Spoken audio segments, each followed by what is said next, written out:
Qytetarët e Kosovës po i drejtohen sot kutive të votimit në zgjedhjet e parakohshme parlamentare për të zgjedhur qeverinë e re.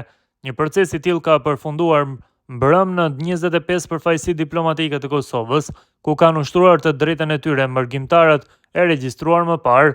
Sipas të dhënave të Komisionit Qendror të Zgjedhjeve, votimi është përmbyllur në 25 përfaqësi diplomatike në shtete si Turqia, Gjermania, Zvicër, Francë, Belgjik, Norvegji, Austri, Suedi, Sloveni, Danimark, Itali, Kroaci, Holandë, Republikën Çeke, Hungari dhe në Mbretërinë e Bashkuar. Ndërkaq në orën 1 të ditës së diel, sipas kohës lokale në Kosovë, do të përfundojë votimi në 4 përfaqësitë e tjera në SBA dhe Kanada. Kryesuesi i KQZ-s, Kreshnik Radoniqi, njoftoi se gjatë ditës së votimit jashtë vendit, KQZ ka qenë në kontakt të vazhdueshëm me përfaqësi diplomatike dhe se procesi i votimit është zhvilluar pa ndonjë pengesë.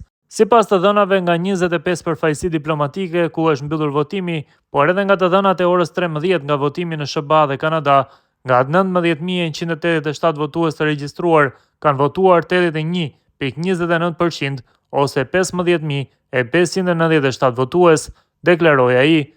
Bazuar në procedura, këto flet votime nuk do të numërohen në përfaqësi diplomatike, por gjatë ditëve në vazhdim do të sillen në Kosovë dhe numërimi i tyre do të bëhet në vendin tonë.